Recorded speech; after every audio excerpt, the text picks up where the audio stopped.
Hi everyone, and welcome back to another one of our chats. Myself and Melissa looking at promoting positive mental health and well-being in our children. Thanks so much to Wicklow Library and the Healthy Ireland Initiative for having us back.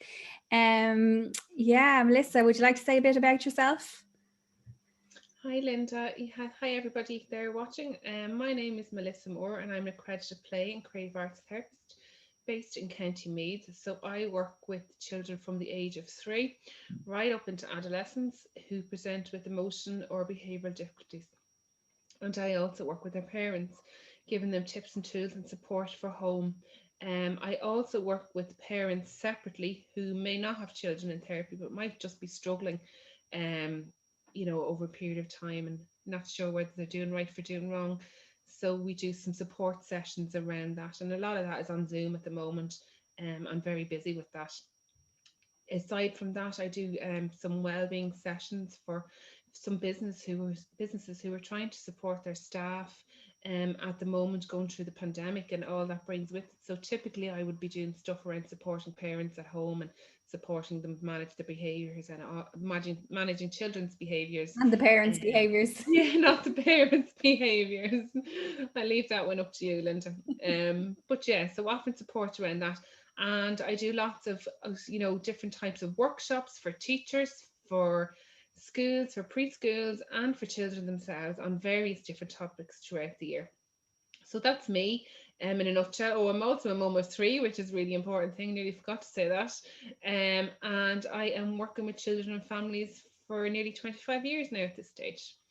So maybe Linda, you can share a little bit about yourself. Yeah, so like you, Melissa, I'm working in the field nearly just over 20 years as well, counsellor, psychotherapist accredited by the IACP.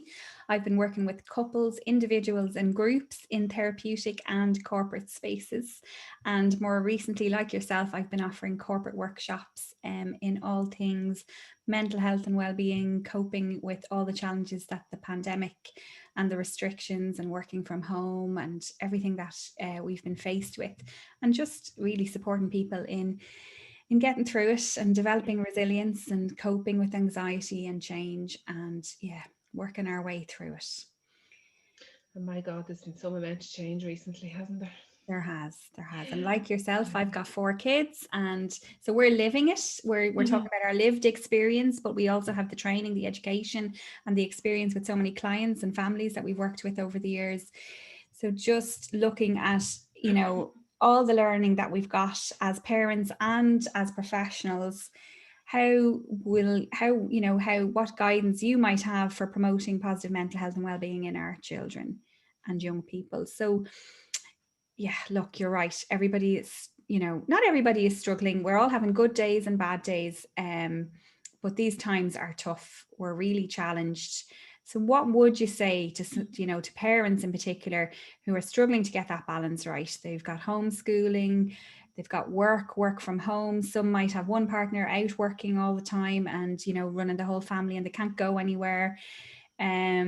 We have some children back to school. I know it's terrible. I have a 9-year-old here who's not back, and the teenagers aren't back yet either, but I know that's changing, and maybe by the time people watch this it could be in a different stage. But the some back, some not back, some feeling happy to be back, some feeling happy to be still at home, some feeling left out, and parents trying to juggle it all. What sort of guidance do you have, or tips would you have to share with them, Melissa?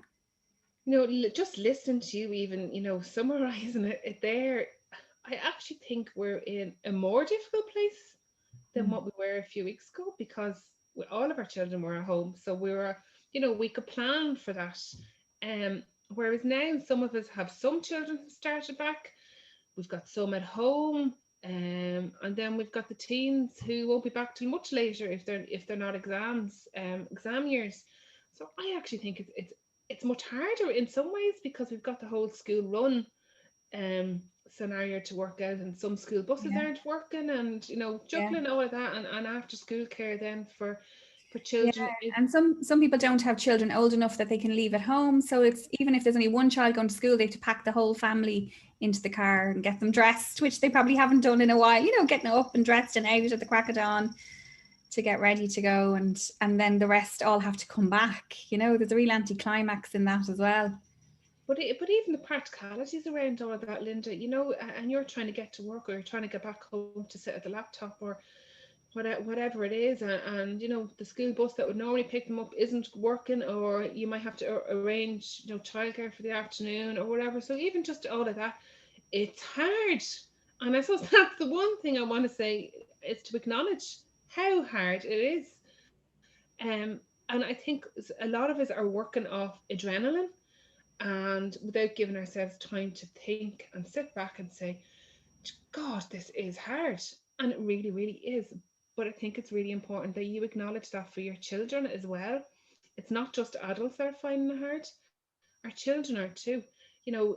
Every day they get up, there's something new, or there's a change in some regard, even if it's, I'd normally sit and have lunch with mommy. Mommy's on a work call now, or daddy's gone out to work, or whatever it is. So that's the first thing to say, that it is really hard, but it's also important to say there is no perfect parent and no perfect child. We don't get a book handed to us at birth and say, okay, this is what you do when this happens. And you certainly don't get one to say, when a global pandemic happens, this is how you treat it. It's all new to everybody. So accept that part. In terms of the homeschooling, or whether it's homework now in the afternoons, I think the question is, are we doing our best for our children? And if you are doing your best for your child in the current circumstances, dealing with all the pressures and stresses that you are dealing with, and if you can say yes to that answer, then you know what, that's good enough. Park that big guilt and put it back in its box. For those, moments, like at the moment, what we're being asked to do is to do our best and help our children with their education. For those who are at home for homework, it still is the same message. We're trying to help them. We're not teachers, we're not educators. We haven't got a degree in this area. I wouldn't attempt to step into the shoes of a teacher and say I could do their job, because I haven't got the training, I haven't got a clue. And I would assume that, me being a play therapist, they wouldn't try and do my job. You're setting yourself up for fail if you think you can match it. You can't. So I think the other important thing to say is lower the expectations of not just your expectations, but of your children's. Lower what you're expecting from them, and from yourself. You are going to have those days, Linda, as you said. We have good days and bad days, and that's absolutely okay. We'll have some days and we'll think, God, I didn't really achieve much today. I didn't tick all those boxes off that I should have ticked. So what? As long as we're healthy and we're still standing at the end of it, and we've got through the day, which really is the aim at the moment, that's the important thing. And we can catch up with other stuff that we haven't done at a later date, when we're having our good days. Our children will have those good days, and equally they'll have those bad days, and they will have their wobbles. Yeah. And I think it's really important to acknowledge that those big feelings of anger and anxiety and sadness and guilt are absolutely okay. They're as valid as the happy, excited feelings. And I think that's really important for you to acknowledge and say to yourself, actually, I'm doing okay, and knock off that inner critic that's inside of you, telling you didn't complete, you should have, you just, would have. I think, yeah, I think what I'm loving about what you're saying is the revising the expectations and slowing down, but that thing around get through it, like, do your best for your family, because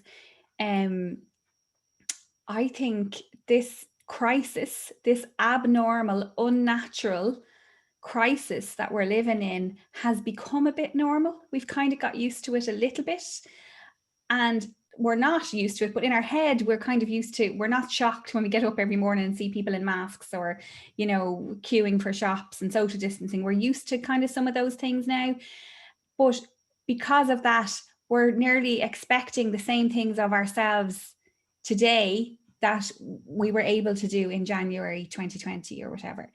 and we forget we're in crisis. And when we're in crisis, we're in survival mode. So I love the way you're naming that there, that we're in survival mode. And when we're in survival mode, we're not thriving. So we're not shooting for the stars in our career. We're not aiming for an A all the time in our tests in school. We're not going to be, working on getting all the balance perfect in our children between their activities and their well-being and all of that. We're surviving. We just need to get through this with our mental health and physical health intact, and everything else, like you said, can be figured out later on. Yeah, it's really important. And like, we can catch up and we can, we can fix things at a later date when we're in a better frame of mind. And I think the important thing there, you touched on as well, is that it's the survival mode and survival part and the instinct of your brain. When you're in survival mode, and especially for children that I work with, when they're in that, fight, flight, or freeze, which is the survival mode, the logical part of the brain doesn't work as well as what it should. So that means children trying to do homework will find even that more difficult to do, because there's always that element at the moment of the survival piece, even though it mightn't be as apparent to you as other days, when they're giving off yards or they're screaming and shouting. That is the survival mode. But just going through day to day, and wondering, when am I going to get back to school? When am I going to see my friends? This Wi-Fi keeps dropping. I can't do my work, or the child that's coming in from school. We all have that element of survival. So that's why you need to lower your expectations of both you and your child, because you're not 100% where you were. And your capabilities of achieving X, Y, and Z aren't at the same level as where they were before lockdown last March. So just want to say that, because it's a very validated piece of research around brain and how it works. And a lot of people, I suppose, don't know about it. We know about it because we're in this line of work, but most parents aren't aware of that. And I suppose, just in terms of things that you can do at home to make that struggle of work and school and homework and all of that, and trying to manage teenagers at home, little things of your routine. So keeping a routine, now it doesn't have to be set in stone, but it's really important. And it's important for your children to have something predictable, secure, and that gives them an internal sense of security, happiness, contentment. So I'm not saying every morning you need to be at the desk at 7:30, at the kitchen table having your breakfast, and at 9 you have to be started. But that you expect your children to be up and dressed and fed, or up and fed and starting homework at 9:30-ish, 9 o'clock, 10 o'clock, in and around. It's not set in stone. And you have your lunch and you have your dinner or whatever, and it's off to bed in the evenings. I would say that it's really important to keep bedtimes set in place as what they would normally be, especially now because we're either back in school or hoping to get back in the next few weeks.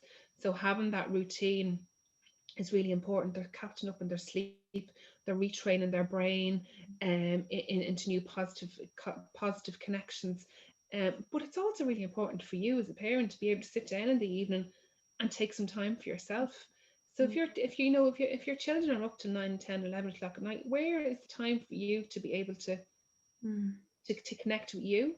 And that's the part that keeps you on the level and keeps you in a positive space, so that you can meet the needs of your children and you can meet their well-being needs.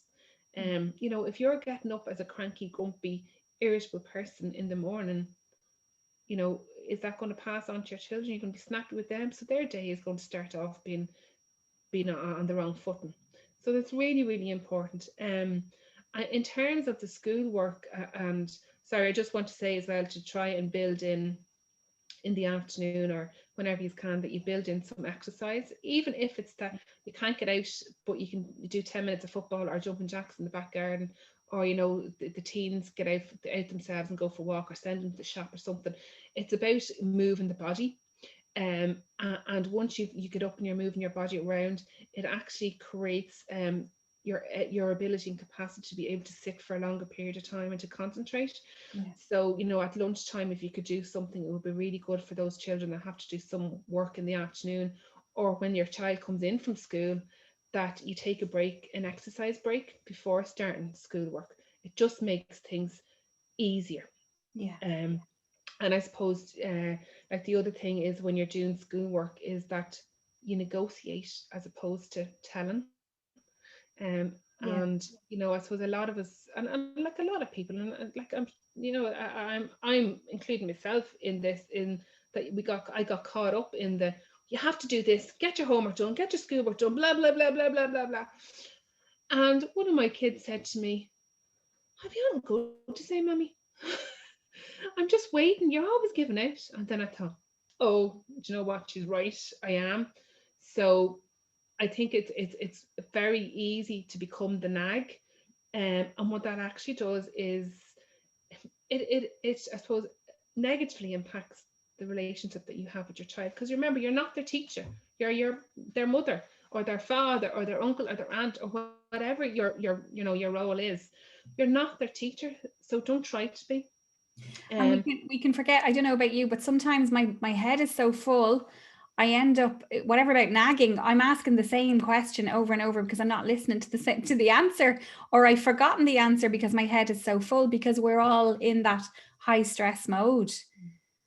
yeah, no, absolutely. And you know, it's you don't know who you've asked the question to, which child, We're or so and you know, so, yeah. sometimes I find myself lately, and it's awful, but I and I'm going through the children's names before I get to the right name, if you get me. And like the dog could even be included in that. It's just, my head is just ready to explode. You're trying to manage and Yeah. balance Yeah. so much, you know. Um, but being organized, so even the night before, lay out the breakfast bowls on the table, you know, have the lunches made, get the kids to have their school back at the door, or if they're sitting down to do schoolwork, that the books are there for when you are starting to homeschool in the morning. You know, try and have some organization around people's individual spaces. Mm. Um, you know, get divvy out the chores. You know, Mm. there's a lot.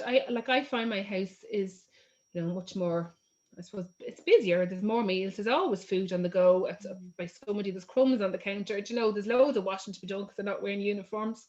Mm. So it's divvying out those chores. And don't be afraid to do it. Everybody needs to have their role within the house. And I suppose, look, that feeds into other things of mastery and self-esteem and Yeah, and responsibility and yeah, yeah. confidence, and yeah. But they're just little things that will make things easier for you. And on those bad days, I suppose, that we talked about, or the days that you're not feeling up to much, or you know, you're stressed out, or you just don't have time, I often batch cook. So, and not even batch cook, but if I'm making something, I might throw on an Mm. extra, you know, meal of it. So I Yeah. might double it up.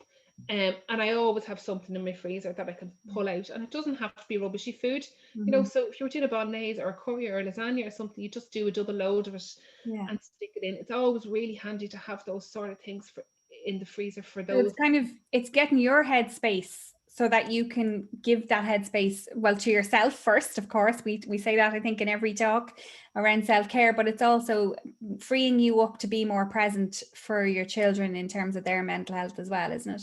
Absolutely. And it's that old saying, Linda, you can't pour from an empty cup. So if you Yeah. haven't filled your cup yourself, Yeah. you just can't be present. You can't give Yeah. anything to your children. You're Yeah. just worn out. So it's making those few little practical changes Yeah. around the house, you know, that will make all the difference to you. Um, and that, you know, that you don't get on the old wheel of comparing yourself to the neighbours, or to, you know, to Mrs. Quinn up the road. Oh, sure, their kids are doing great. They have it all together. They might look like that, but inside they could be falling apart. You don't know what's going on for people. They could have had a bereavement. They could have money worries. They, you know, they could have a marriage that's not perfect, or, you know, not that any marriage is perfect, but, you know, they could be There going could through be their own struggles. Yeah. troubles. Yeah. But we don't know Going any. to publicize them on social media. We'll put a photo up when things are going well and we've made scones, or the kids, you know, everybody's putting photos up, you know, the last few days when we had good weather, and, you know, but we don't put it up when it's raining or we don't. Yeah. Remove those pressures, I suppose, is what I'm trying to say. Yeah. And again, it's these WhatsApp parent groups, they're fabulous, when you need them, and they can be really informative. But there's other days where it's just like, switch it off, Competition. ignore it, put it on mute for 8 hours, and when you're ready and you're in a good space, in headspace, turn it back on. You're like, if you've missed something, it's there in black and white. Yeah. But sometimes they can just, if you're having a rough day or a stressful day, they Yeah. don't really add to the value of your day at times, because a lot of parents can be, again, in competition, or you might see that somebody has all their maths done and you might only be halfway through it. And that's going to have a negative impact on your health, mental health, and therefore your children's. So, don't ever think that if your well-being is negatively impacted or you're having a bad day, don't ever think that your children don't notice that, or that it's not going to impact them, because it absolutely is. If you're irritable and ratty, that's how you're going to respond to your children. Yeah. And so they're going to be in a bad mood, and then their behaviours with their siblings or whoever else isn't going to be great. And there's a place there, isn't there, for a little bit of compassion, self-compassion, empathy, and compassion. Then if we can be kind to ourselves and acknowledge that we're having a tough day, then it might, because the irritability to me is it's coming out in its own terms, the frustration, the stress, the just sick of it, fed up, whatever it is. And that if we can be a bit kinder to ourselves, that'll free us up to be a bit kinder with our children. Is that right? And Linda, when you're having those bad days, like, it's not about trying to conceal them and hide them. It's about actually saying to your kids, I'm having a pretty crappy day. Like, I'm just knackered, and I'm sorry if I'm grumpy with you. I don't mean to be. Yeah. But acknowledge it. Don't pretend it's not Yeah, happening. that's good modeling, isn't it? You're kind of, instead of do what I say, you're kind of you're modeling, you're teaching it by osmosis. Yeah. And that's exactly what you are doing. You're always a role model for your child, no matter what day of the week or what pandemic, or no matter what's happening in life, your children are watching But and you're hearing making it, and listening. you're not really, so you're doing it with a limit, because you're not making it about you. So you're not getting them to be your counselor or your therapist. You're not offloading onto them, but you're modeling that, look, I need a bit of self-care now. I've got this. I'm going to do what I need to do to mind myself, but I'm going to name it with you so it's not about you. Yeah, Yeah. absolutely. That's it. And at the end of the day, just do what suits your family and what you can do and what you can manage that day. Yeah. Yeah. And that's all anybody can ask for. And some parents have noticed, I've heard a lot of people talking about the children's behaviour and how it's deteriorating over lockdown. And what tips would you give to them, or what reassurance or affirmation even would you give around how normal that could be too? It is normal. That's the first thing I'll say. It is normal. We have gone through, like, this pandemic. We may not know it. It's a trauma. Yeah. Because so much has changed. And children and adults react very differently to trauma. Some deal with it really well. It doesn't affect them as much as what might affect the next person. So I suppose just to say, there's no standard of, what your child's behavior should look like. There's no tick boxes. They're all individual. And even within your own home, John might respond differently or behave differently to Mary might. Before you even go trying to compare them, and you shouldn't compare them to anyone else's house either. But so it's just important to say that they all respond differently. But again, it's to acknowledge how difficult the last year has been for them. And as I said at the start, I actually think now is even more difficult, because they're trying to get back into school. There's the whole worry around that. My brother's at home, he's living it up, he's sitting watching Netflix all day, and I have to go to school. So it's managing all of that. And for the ones that are stuck at home saying, I wish it was in school, maybe, so it's all of that. And I suppose no matter what behaviour your child presents, whether it's a really positive one or it's one that's not quite wanted, they're all giving us as a parent a message. But the tricky thing is to be able to figure out what that message is. So if you can possibly stand back for a second or take a breath and try and figure out what your child is trying to communicate to you. So it's like the iceberg image, isn't it? So we only see the Yeah. little bits above the surface, but there's a whole lot more going on underneath. That What is they mightn't even be aware of themselves, and that we have stuff going on underneath as well. So people are fighting over the salt and pepper on the table when really there's this whole other anxiety or stress or overwhelm, sadness, anger underneath. absolutely? And I suppose if we can figure out what that message is, then we can try and do something to make it better. Right. And really that's ultimately what it's about. So things like the importance, again, as I said, about rules and routines are super important for children when behaviors are a bit wobbly. They need one good enough parent, one good enough relationship who will provide them with predictable, stable and secure routines. Mm, So if I hit my brother, I know that X is going to happen to me. that's not acceptable. Yeah. If I get through the day, I know that my bedtime is 8:30, and I know there's no way in hell my mommy's going to let me stay up any later than that. It's just not happening. So things like that are really concrete for them. Um, it gives them an internal sense of security. So then they feel safe. So, if we look at the world now, there's not much that's predictable. The only pieces that are predictable are really within the walls of our homes. Because they're the things that we've got control over. There's nothing else going Yeah. on in life really at the minute that we can control. So I'm not really surprised, that children's behaviours are a bit wobbly. It's how they manage. You and I, Linda, can we can lift the phone to a friend and say, look, I'm having a really rough day today. What do you think of what your man Leo, of what Leo said, or Michal Martin or whoever, or my boss said this to me, he's driving me insane. So we can do all those things, we can verbalize them. Our children can't. It's only really when they get to the kind of 11, 12-ish marks, given that they have passed all their milestones as they should have, where we would expect them to be able to do those sort of things. But look, there's a whole load of other factors that come into the play there as to whether they can or they can't. So it's really important that we provide them with the vocabulary that they can use. And the vocabulary of children is play. That's their language.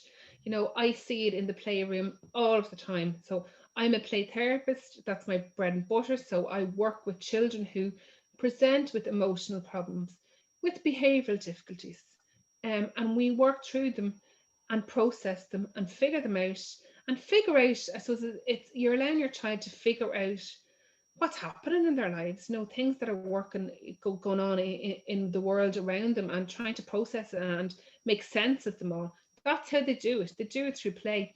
So you might see things like Peppa Pig's getting sick with COVID, or somebody has died. So like that would be one of LOL dolls in this house, yeah, with masks made out of pieces of tissue and stuck onto them, and yeah. and that's, I couldn't tell you the amount of parents that have phoned me to say, God, they're playing out death scenes, or they're talking about COVID, or Mm. and parents really worried. And I can totally understand why they would be. But in actual fact, what your child is doing is so healthy, so positive.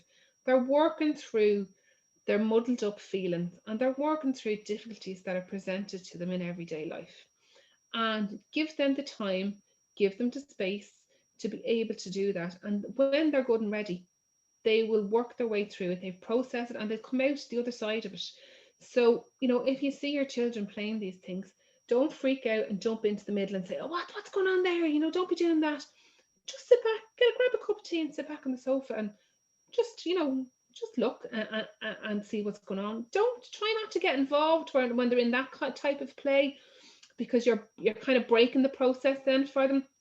So just sit back, take it all in, and when they finish playing, then is your opportunity to say, I was watching what you were doing there. Is Peppa okay, or what was going on there with Peppa? So you're creating the conversation around what they were doing. Now they might not, depending on their ability and their age, they mightn't be able to come back to you and say, this was happening or that was happening, but they're making sense of it internally. So it's really important that your children are given opportunities throughout the day to play, regardless of whether they have, worries going on for them or not. So 10 or 15 minutes of non-directive play, And what I mean by that is that it's child-led. They get to decide what to do, what to use. And if you want to, if you have 10 or 15 minutes, even a couple of times a week, to be able to sit and do that with them, it's wonderful.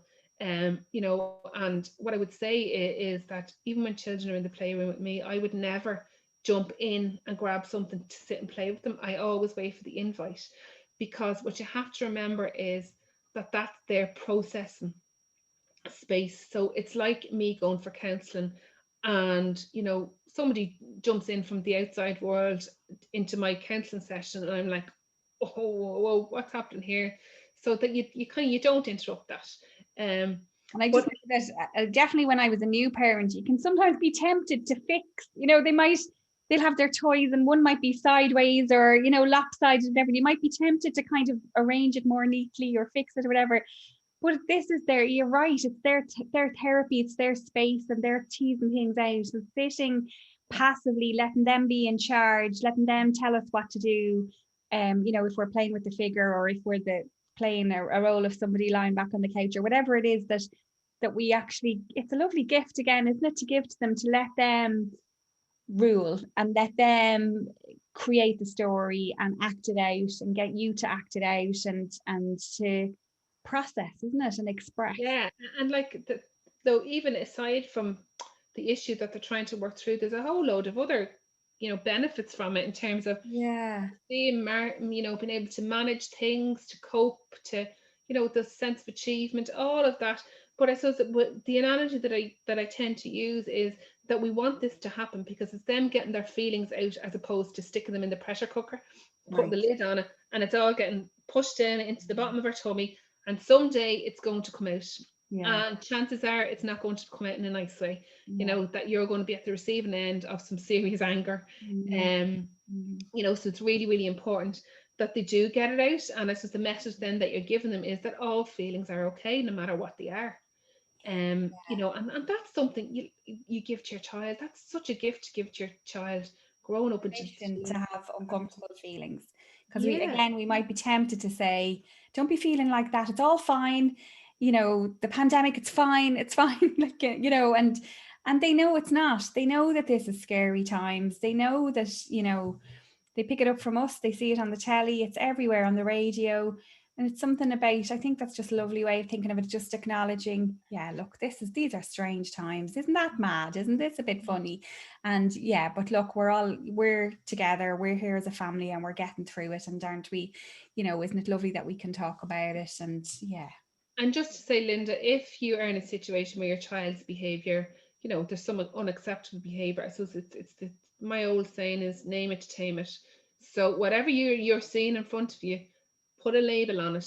Don't be afraid to say what you're seeing. So Mary, I can see you're getting really angry now, because I can see you're about to throw that doll at your sister.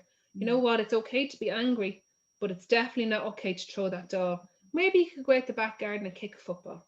Yeah. So you've acknowledged the feeling, you've acknowledged the inappropriate behavior, you've told her it's okay to have that feeling, but you've given them a much more suitable, I suppose, way, or suitable Express behavior it. to manage Yeah. Yeah. it. So look, there's lots that you can do at home, but I wouldn't get overly concerned.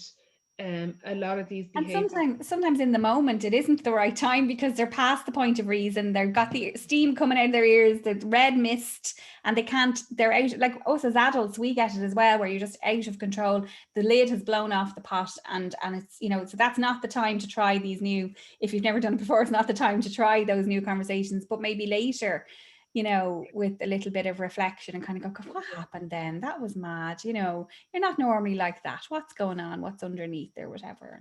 And that's it. And I would have lots of parents that say to me, "Oh, I tried to calm him down, but I couldn't get him to calm down." And the reason you can't get him to calm down is because his brain is in that fight, flight, or freeze mode. He Yeah. can't hear you. Yeah. The logical part of the brain has switched off, and it's not working. So you have to actually wait till they're calmed down, and and they've got it all out their system. And just leave them be. If you can leave them be, well, just walk away from them while they're having that Yeah. that moment. Then they've nothing to engage it with, so it kind of de-escalates a little bit as well. And as long as everybody around is safe, you Safe. know, and that he's not going to be in danger of himself, walk away and leave them be, and then have the conversation afterwards. But again, just to join back onto what something that you were saying in terms of the news, if you have a child that has the behavior has regressed, be careful about what they're being exposed to. Don't be sitting down, you know, too much watching the news or having those conversations in the kitchen when you think they're not listening. They don't need to know, or they know COVID exists. They know we have to wear a mask, wash our hands. You know, they don't need to know anymore. They don't need to hear it on a daily basis. So just be careful about that as well. Yeah, there's a lot there, and yeah, it's just kind of acknowledging it as well, isn't it? And making those allowances, but having those boundaries for safety. Yeah. And then what about the juggle of the return to school? Like, you know, we have some back to school, some won't be back for a while.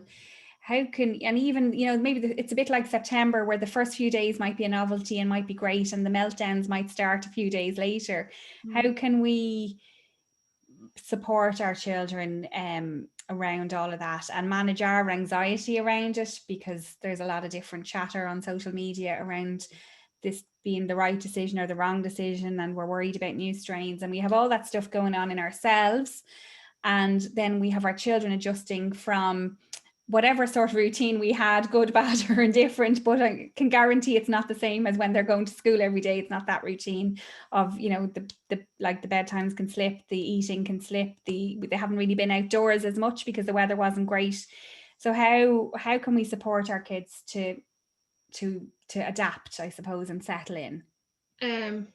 And I think a lot of what I already said, Linda, is quite relevant to different children in these scenarios as well. So, you know, the behavioural stuff and how to manage that. So I won't go into that again. But in terms of, you know, acknowledging for all your children, you know what, it's been really hard. We've been out of school for what, 2 months. Some of them will be 3.5 by the time they get back. It's going to be hard. It's going to take a while to get back into the rhythm of it and get back into the routine. And we might be sleepy in the morning. So it's to acknowledge all of that first off, you know, and acknowledge that we don't have control over a lot of this. We're doing as we're told to do. So yeah, you're right. There's a lot of talk on social media platforms about whether they should be or shouldn't be going back and all of that.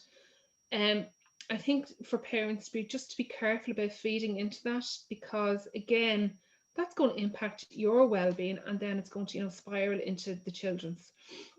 And watch again what the children are being exposed to in terms of that as well. So be really careful and tune into your own emotions around all of that, you know. And you look, we're bound to have, you know, I suppose, uncertainties in ourselves, and be worried for our kids going back to school. That's normal, and I think 9 out of 10 of us, if not 10 of us, will have that feeling. But it's about recognizing that in yourself as an adult, parking it while you're with your child, and then coming back to your own piece, whether it's, you know, you go and do something nice for yourself or you talk to a friend or whatever it is. But don't allow your child to see that, because if you're anxious and worried about your child going back to school, they're then, even if they weren't worried about it, the message you're giving your child is there must be something here to be worried about. So they automatically start worrying about it. So as I said, we don't have control over a lot. So it's really important that you try to focus on the things that you have control over with your children, and focus on the positives of being in school and going back to school. So it might be, you know, the obvious one is that they're going to see their friends again, they're going to have fun, they're going to see teacher, they're going to be in the routine, and whatever other things kind of come to you. So really focus on those things, and focus on, you know, the pieces of art maybe that they might be doing, and really book them up, you know, and put them up on a pedestal and stick them up on the fridge and all that kind of thing, so that they're not at risk of dropping into that the negative framework, because they could be, because the child that they could be sitting beside, you know, in school might be, you know, all negative and focusing on the what ifs. And so you as a parent need to try and balance that all out. So, you know, things that you can focus on, and then the obvious things of, look, I know the teacher is going to look after you as best as she can today. And that essentially is the underlying message in the morning that your child needs to be getting from you as a parent. Even if, you know, you're really unsure about them being in school, the message you need to give them is that you believe that teacher will do her best to keep you safe in school. And I'll see you later on. And you're finishing off with a nice tone of voice and excitement in it. And can't wait for you to tell me all about what you've done today in school. So that's really, really important. It sounds to me like it's that kind of commitment, though. It's so if you've made the decision that you're going along with it and you're sending your child back, that you commit fully to that. So you're not 1 foot in, 1 foot out, and you're making faces at parents at the gate or whatever. That you buy into it and you give that clear message, and that's today. And then we don't know how we'll be tomorrow, but we stay in today, because I love that about control what you can control. And anxiety and control go hand in hand, of course. So sometimes we try to control and preempt and prevent, and and we can't. That's a thought process that needs to be reeled in, but it's normal and okay to feel anxious, but we need to manage the spiraling thoughts and the temptation to try and control. And that can feed into our kids, where we try controlling them, getting overprotective, and kind of, which of course is understandable. We want to protect our children in these mad times, but it's trying to get that balance, isn't it? And give that clear message. But the message you're giving your child is, I believe in you, you got it, I trust you, I know you can do this. Yeah. And they're how you need to say it. It's all in the tone of voice and the body language as well, to know that you're portraying that positivity to them. And even after school, that you have your routine built in as well, that even when they come in from school, that you're creating the time to have a chat with them about how school was, and like not an interrogation, but a chat, well, what you get up to in school today? And again, watch the tone of voice, and let's see what they tell you. So they always will have that opportunity there to tell you about something that's worrying them or concerning to them. So you're doing it while you're doing something really casual, like you're having a snack, or you might be peeling the spuds for the dinner. It's not sitting down at the table, because that can be quite confrontational, or I might be on the drive in the car on the way home. So all of that. But again, even for the children that are at home, that you still have that space created for them, about, well, what you get up to today online, or were you talking to Molly today, or those sort of little questions, but they're not interrogating. And I suppose for the children that are coming back from home from school, it's really important that you don't quiz them about COVID measures, and particularly around who you sitting beside, how far away was she, how many times did you do your hands today, did you put hands on them? Don't be asking all those questions. Either trust children or we're not. They well know at this stage what they need to do. And you can be guaranteed that they're going to be reminded of it anyway in school. They don't need us. They definitely are, and I can vouch for it with my daughter. They definitely are. I think it's important for us to acknowledge before we go, Linda, that there are going to be children that are going to find this difficult, and there are going to be children that are anxious. And for those, they need that clear message that you believe in them, the teacher's going to mind them, that we can control A, B, and C, but also just some practical tools that you can do. So a lot of people would know now at this stage of drawing the little heart on the hand, but I actually now, because we're washing our hands so much, I actually say if you just put it there, even just on the wrist, so it's not getting washed off. So you have one on your child, one of the parents, and when you've charged it up in the morning by pressing the two together, and when they need you or feeling a little bit low during the day, all they have to do, well, they can look at it up, but they can just put their finger on it to get a bit of charge out of it, I suppose. Oh, isn't that lovely? That's one thing. What's the other thing you can do is, if you think they've got any worries, you can say to them, do you know what, Mommy, write down your worries on a piece of paper, and Mommy's going to mind them today when you're at school. So Mommy or Daddy has taken those worries away from your little one. Love that. It's really about removing them from the internal and putting them somewhere external. Another little one that I love that, because there is so much about this that we can't fix or control or make better for them, and just letting them name it and saying, I get that you feel that way. There's something huge, I think, just about not fixing it for them, isn't it? Kind of saying, we'll get through it, but look, I'll mind those worries, you focus on your school day in the meantime, or whatever. We can't fix them, Linda. I can't tell you that everything's going to be fabulous tomorrow, because I don't know. And there's an irony there, though, because as parents, we think we should fix everything, and we're afraid to acknowledge that we can't. And But actually there's something really freeing and powerful and positive about saying, you know, taking the emphasis off fixing altogether and focusing on the empathy, acknowledging these are tough times.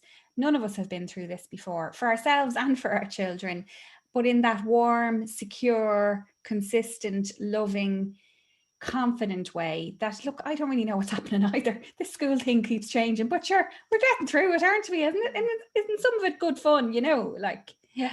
And that is, again, it's even how you said that, so with your tone of voice and you know, and your Changed my tone, your body language even, you know. I suppose Yeah. one of the other little things that I often do is I often give children at the end of some of my workshops, particularly around self-esteem and anxiety ones, I have these little love hearts that I picked up in deals. So if you can just cut out a little love heart and pop it into their pencil case where they see it, they'll see it loads of times during the day, and it's just a reminder to say, you don't have to put anything on it, just the blank heart, and every time they look at it, they know how good they are. So I'm loved, I can do this, I feel good, and that's the message that they're getting from their carers and their parents. And isn't that, again, I'm just saying, it's so much more empowering than us talking to the teacher. I'm going to tell the teacher that you're a bit worried, and I'm going to sort this out, and I'm going to make sure that they do the hand gel right, and You're kind of stepping into their space, and you're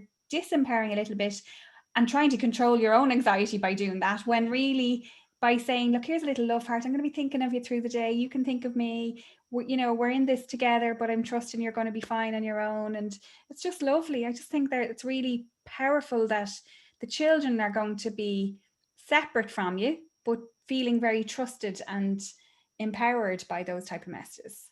Yeah, and they're just a few little practical things. They might not work for everybody's child, but one or two of them will.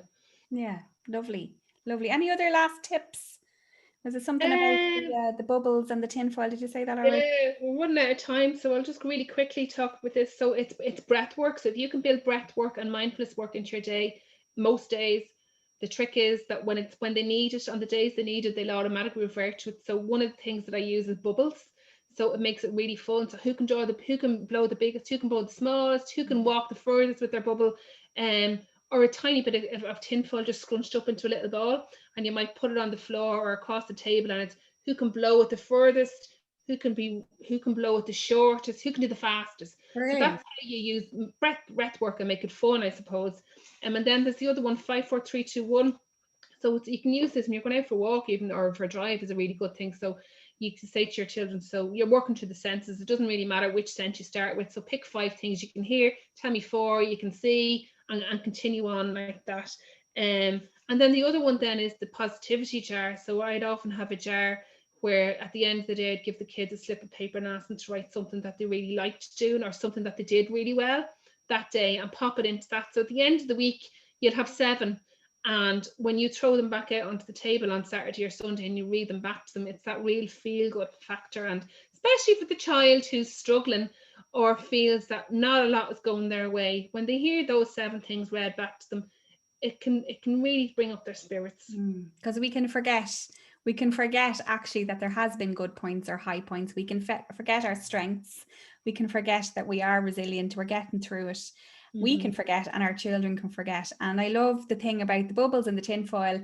The real message we're saying here is don't forget to breathe, because when we feel tense and stressed, we start breathing from here and not from our tummy the way we should. And I love, like, the bubbles and tinfoil is a great way of doing it, but it's a lovely reminder for the parents as well, when we're feeling overwhelmed and stressed out, whatever, to take a deep breath, take 4 deep breaths and just pause and really try and get, the oxygen around our system. And I think I'll take a breath myself now, Melissa. Thank you for that, so much there, and I'm sure there's lots more as well. But thanks again to Wicklow Library and Healthy Ireland for having us on. I really enjoyed it, and I always get, even though I'm working in the field, there's always lovely little gentle reminders, Melissa. I really appreciate it, and I hope that the viewers have got something from it too. So thank you. Well, thank you, and thank you to Wicklow Libraries and to everybody watching.